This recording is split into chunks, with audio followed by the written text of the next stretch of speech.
L'air crépitait. Pas d'étincelles, non, mais de tensions palpables, comme si le monde retenait son souffle. On retrouve Ninke et Sang Sang au bord du précipice, leurs silhouettes se découpant contre l'obscurité menaçante. Lui, un survivant endurci par des années de privation et de luttes incessantes, portant les cicatrices de son passé. Elle, son ombre omniprésente, plus énigme que jeune fille, avec des secrets enfouis dans ses yeux. Notre lien, il est indéfectible, forgé dans le creuset d'une lutte commune, une alliance née de la nécessité et de la confiance. Ils sont le cœur de Nightfall, plongés dans un monde au bord du gouffre, où chaque jour est une bataille pour la survie. Leur histoire est celle d'une survie contre vents et marées, une lutte perpétuelle contre les éléments et les ennemis invisibles. Lui, animé par une soif de vengeance contre ceux qui ont fait du tort à sa famille, prêt à tout pour obtenir justice. Elle, sa protectrice constante, ses origines nimbées de mystère, toujours à ses côtés, prête à le défendre.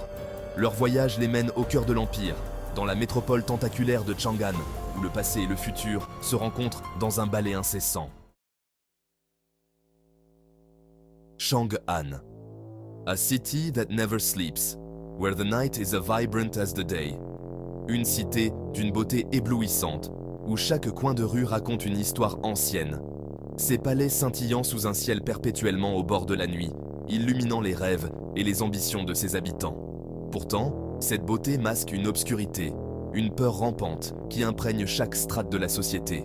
Les ruelles sombres cachent des secrets inavouables, car le monde vit sous l'ombre oppressante d'une nuit éternelle, éclairée seulement par la lumière froide des étoiles. Une lumière qui ne réchauffe pas, mais qui révèle les ombres. C'est ici, dans cette ville d'ombres et de secrets, que Ningke et Sang Sang se retrouvent au cœur d'une conspiration qui menace de démanteler le tissu même de leur monde. Leur amitié et leur courage seront mis à l'épreuve. Leur quête de réponse les conduit au 13e chapitre d'un texte interdit. Un chapitre dont la rumeur prétend qu'il détient la clé de leur destin. Un destin qui pourrait changer le cours de l'histoire. Mais le destin, semble-t-il, en a décidé autrement. Ce qui devait être une simple recherche s'est transformé en une énigme complexe. Le chapitre, lorsqu'ils le trouvent enfin, est manquant, arraché du livre, ne laissant derrière lui qu'un vide. Un vide qui semble murmurer des secrets oubliés. Un vide qui en dit long. Un vide qui résonne avec des questions sans réponse. Quelqu'un cherche désespérément à garder son contenu secret. Un secret si puissant qu'il pourrait changer le cours de l'histoire. Mais qui? Et pourquoi? Ces questions hantent nos héros. Notre quête de réponse vient de se transformer en course contre la montre. Chaque seconde compte maintenant. Nous devons découvrir la vérité avant qu'il ne soit trop tard.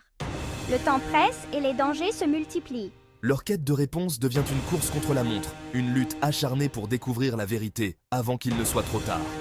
Ils doivent se battre contre le temps et les forces obscures qui les entourent. Ils doivent naviguer dans un monde perfide d'assassins, de sociétés secrètes et d'individus puissants qui les verraient morts avant qu'ils ne puissent déjouer leurs plans. Chaque pas les rapproche du danger, mais aussi de la vérité. Section 4. Murmures de complot. Des murmures les suivent à travers les rues bondées. Des rumeurs de prophéties anciennes, d'un élu et d'une obscurité qui menace de tout consumer. Chaque murmure est une pièce du puzzle, un indice les rapprochant de la vérité. Mais à chaque pas en avant, le danger grandit. Leur voyage les mène des cages dorées de la noblesse au bas-fond de la ville, où ils rencontrent une galerie de personnages, chacun avec ses propres motivations et secrets. Alliés et ennemis se confondent dans un monde où la confiance est un luxe qu'ils ne peuvent se permettre. Le poids du monde, le destin de tout ce qui m'est cher, repose sur mes épaules. Je dois affronter non seulement des ennemis extérieurs, mais aussi les démons intérieurs. Ningke, endurci par des années de lutte pour la survie, voit sa détermination mise à l'épreuve. Pourtant, ma loyauté envers toi est indéfectible, Ningke. Mon amour pour toi est absolu. Je serai toujours ton ancre dans la tempête. Sang Sang, sa compagne indéfectible, reste une énigme. Ses pouvoirs, ses origines, sa nature même restent un mystère, même pour lui. Mais elle se tient à ses côtés, fidèle et dévouée. Section 6. Les ombres s'épaississent. Alors qu'ils s'enfoncent dans la conspiration, ils découvrent une vérité plus terrifiante qu'ils n'auraient pu l'imaginer. Le chapitre manquant n'est pas qu'une collection de mots, mais une arme, une clé pour libérer un pouvoir capable de détruire le monde tel qu'ils le connaissent. Leurs ennemis ne sont pas ceux qu'ils prétendent être, leur motivation bien plus complexe et ancienne qu'il n'y paraît. La frontière entre le bien et le mal s'estompe, laissant Ninke et Sansan remettre en question tout ce qu'ils pensaient en savoir. Section 7. Une lueur dans l'obscurité. Malgré le danger omniprésent, il y a de l'espoir.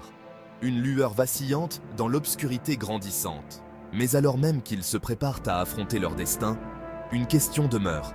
Parviendront-ils à empêcher la chute des ténèbres ou seront-ils consumés par elles? La scène est prête pour une confrontation finale. Une bataille qui décidera du sort du monde. Nous ne sommes pas seuls dans ce combat, Sang Sang. Des alliés improbables émergent des ombres, réunis par un but commun.